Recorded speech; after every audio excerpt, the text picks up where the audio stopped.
गोरखपुर में ठंड काफ़ी बढ़ गई है। वहाँ पर बहुत ज़्यादा कोहरा, शीत और ठंडी हवाओं का प्रकोप शुरू हो गया है। लोग त्रस्त हैं, परेशान हैं, घरों से बाहर निकलने में बहुत असुविधाएं हो रही हैं। ऐसा वहाँ पर सामने आ रहा है, लोगों को दिक्कतें बहुत ज़्यादा। नमस्कार, अजय साहनी स्टार हूँ और रियल रिपोर्टर न्यूज आपका पेज है। रियल रिपोर्टर न्यूज स्टार आपका यूट्यूब चैनल है। कुछ खबरों के साथ आते हैं गोरखपुर की, जिसमें आप लोगों को पता चलेगा कि क्या हाल है गोरखपुर के। मैं तो इस समय मुंबई में हूं, आप लोग जानते हैं। गोरखपुर में सबसे पहला जो हाल बताना चाहूंगा दोस्तों, वो बताना चाहूंगा कि 8 डिग्री मिनिमम टेम्परेचर किया गया है रिकॉर्ड। 7 जनवरी तक 12वीं तक के जो विद्यालय हैं, स्कूल हैं, वो बंद कर दिए गए। सुबह हल्की रिमझिम बूंदें भी गिरी थी और कोहरा का प्रकोप जो है बहुत जोशो खरोश में रहा। बता दें आप लोगों को, शीतलहर का कहर लगातार जारी है। नए साल से की शुरुआत से शीतलहर अब अपना सितम दिखाना शुरू कर दी है। मंगलवार यानी आज की सुबह भी घने कोहरे में लिपटी रही और वहीं साल के दूसरे दिन यानी कि सोमवार से ही दिन में भी ठंड ने रफ्तार पकड़ ली है। सोमवार सुबह से शुरू हुई रिमझिम कोहरे की बूंदों से लोग कांप रहे हैं। रविवार यानी कि नए साल के दिन से ही हालांकि धुंध छाई रहने से अब तक सूरज के दर्शन नहीं हुए। मंगलवार को भी दिन में धूप नहीं निकलने से कड़ाके की ठंड में लोग कांपते रहे। मौसम विशेषज्ञों के अनुसार अगले दिन कुछ दिनों तक मौसम के यही हाल बरकरार रहने वाले हैं दोस्तों। कोहरे की वजह से वाहनों की रफ्तार धीमी हो गई है। गाड़ियों में दिन में भी हेडलाइट जलाकर या डीपर जलाकर या फिर जो उसकी पार्किंग लाइट जलाकर चलने की नौबत आ गई है।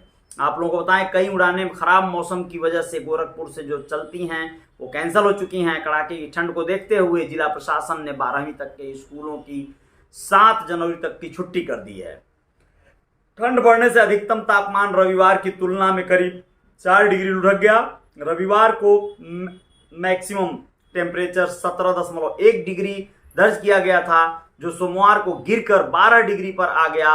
इस तरह मिनिमम टेम्परेचर सोमवार को 8 डिग्री सेल्सियस रिकॉर्ड किया गया था। वहीं मंगलवार को मैक्सिमम टेम्परेचर जहां 19 डिग्री रहा, तो minimum temperature 8 degree Celsius record किया गया दोस्तों। जगह जगह अलाव जलाकर लोग जो है ठिठुरे हुए हैं, कांप रहे हैं और किसी तरह से इस जाड़े को बिता रहे हैं। आप लोग बताएं कि मौसम विभाग के डायरेक्टर डॉक्टर जेपी गुप्ता के मुताबिक अभी आने वाले कुछ दिन में ठंड और बढ़ेगी, क्योंकि अभी आसमान में कोहरा छाया हुआ है, जिसकी वजह से हवा में नमी होने के चलते ठंड का एहसास तो हो रहा है, लेकिन टेम्परेचर में कोई अधिक गिरावट देखने को नहीं मिल रहा है। लेकिन कोहरा छटते ही बर्फीली हवाओं के साथ भी टेम्परेचर भी गिरेगा, जिससे सर्दी अपना सितम असल वाला ढाएगी। आप लोगों को बता दें, फिलहाल अभी पूरे हफ्ते मौसम साफ होने की उम्मीद नहीं है। इस कड़ाके की ठंड से निपटने के लिए लोग सुबह से ही अलाव के पास बैठे नजर आ रहे हैं। बढ़ते ठंड की वजह से इमली के कोयला का रेट भी आसमान छूने लगा है।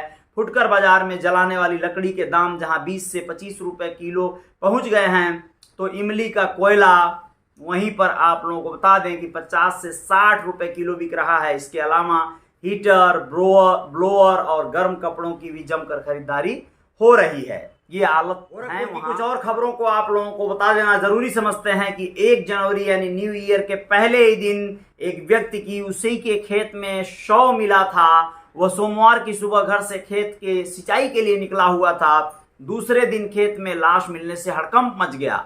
आप लोगों को बता दें कि इस व्यक्ति का पहचान हनुमान तिवारी के रूप में किया गया है। और आप लोगों को बताएं, आगे पूरी जानकारी जानिए कि बड़हलगंज कोतवाली इलाके के बलथर गांव की बात है ये। पुलिस को शव के बगल में मृतक का मोबाइल और अन्य सामान भी मिला। मृतक ने मरने के पहले उल्टी भी की थी। परिवार के लोगों ने हत्या की आशंका जताते हुए पुलिस को तहरीर दी है। हालांकि इंस्पेक्टर बड़हलगंज JN शुक्ला का कहना है कि शव का पोस्टमार्टम कराया जा रहा है। पोस्टमार्टम रिपोर्ट आने के बाद आगे की कार्रवाई की जाएगी। दरअसल हनुमान तिवारी का मकान बड़हलगंज कोतवाली इलाके के सीधे गौर में है। मकान में ताला लगा रहता है, जबकि उनका परिवार देवरिया के रुद्रपुर इलाके के जंगल ठकुरई में रहता है। वह भी परिवार के साथ ही रहते थे। मृतक के चचेरे भाई संतोष तिवारी ने पुलिस को तहरीर देते हुए बताया, उनके भाई हनुमान तिवारी रविवार को जंगल ठकुरई से 12 बजे खेत की सिंचाई करने के लिए सीधे गौर के बलथर गांव स्थित खेत में जाने के लिए निकले थे। शाम के समय हनुमान तिवारी के मोबाइल पर उनकी पत्नी मीरा देवी ने कई बार फोन किया, लेकिन फोन नहीं उठा। कुछ देर बाद ही मोबाइल स्विच ऑफ बताने लगा। उधर दोपहर बाद जंगल ठकुरई के ग्रामीण किसी काम से खेत की तरफ गए थे। उनकी नजर खेत में पड़े शव पर पड़ी तो पुलिस को सूचना दी गई। संतोष और मृतक की पत्नी ने पुलिस से हत्या की आशंका जताई है। मृतक के 2 बेटे हैं जो बाहर रहकर काम करते हैं, कमाते हैं। अब आप लोगों को इसी के साथ साथ गोरखपुर परिक्षेत्र में हुई कुछ और घटनाओं के बारे में बता देना बहुत जरूरी समझते हैं। उनमें से सबसे अहम जो घटना है वो ये है कि विगत दिनों बिहार के भभुआ की रहने वाली सरिता की लाश मिली थी, जिसका प्रेमी ने गला दबाकर हत्या कर दिया था। ये मामला क्या है बता दें। पूरी गोरखपुर में 31 दिसंबर 31 को ये युवती के शव को फेंका गया था। ये नर्सिंग की छात्रा थी, यानी जेएनएम कर रही थी। उसकी पहचान बिहार के भभुआ जिले के रूपपुर निवासी राम रत्न सिंह की बेटी सरिता सिंह के रूप में की गई है, जो 22 साल की थी।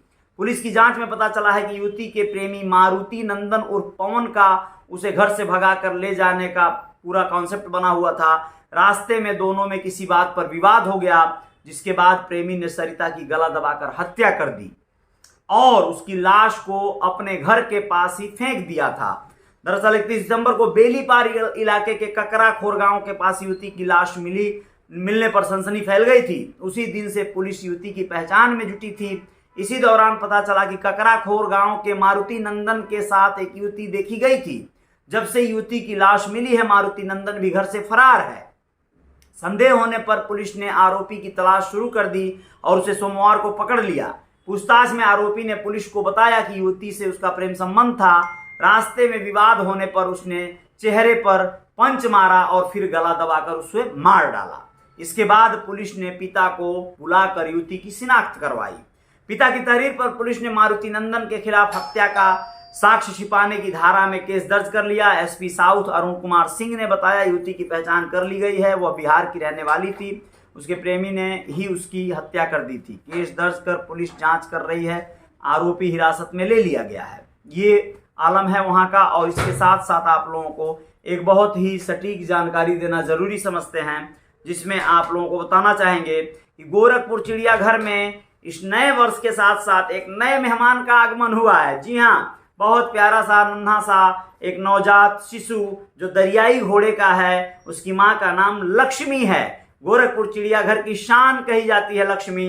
आप लोगों को बता दें, उसने एक नवजात को जन्म दिया है और वह बहुत प्यारा बच्चा है। अपनी माँ के साथ वो पानी में हिलोरे लेते हुए देखा गया।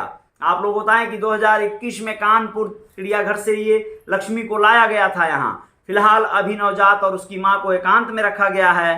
फरवरी में सफ़ेद भालू जो मादा थी उसने बच्चे को जन्म दे सकती है। मतलब वो यहाँ पर गोरखपुर में सफ़ेद भालू भी वहाँ पे है मादा, वो अपने फरवरी में बच्चे को जन्म दे सकती है। हालांकि कानपुर से आने के बाद गोरखपुर चिड़ियाघर में लक्ष्मी अपने साथी विष्णु के लिए काफ़ी परेशान थी। उधर कानपुर चिड़ियाघर में विष्णु के साथ उसका 3.5 साल का बच्चा जय उर्फ छोटू काफ़ी परेशान रहता था।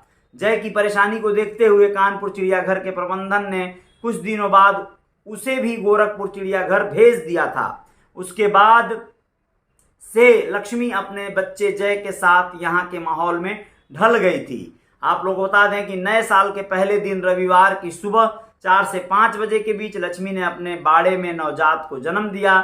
नए साल के पहले ही दिन दरियाई घोड़े के रूप में नया और नन्हा मेहमान आने से चिड़ियाघर प्रबंधन उत्साहित भी है और परेशान भी। प्रबंधन के कर्मचारियों को मां और बच्चे की उचित देखभाल करने का निर्देश दिया गया है। नए साल के पहले दिन 1 जनवरी को चिड़ियाघर में काफ़ी भीड़ थी।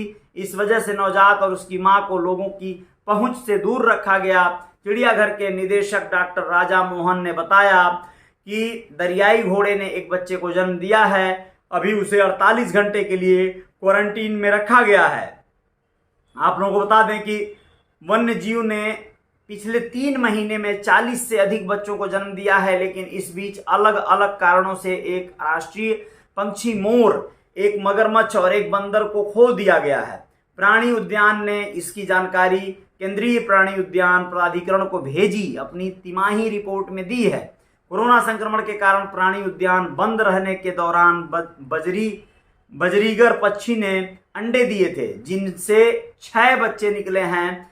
काकाटिल पंछी ने 4 और मस्कवी डक के 3 बच्चे हैं। लव बर्ड के अंडे से 2 बच्चे निकले हैं। कांकड़ हिरन और ने 1-1 बच्चे दिए हैं जी।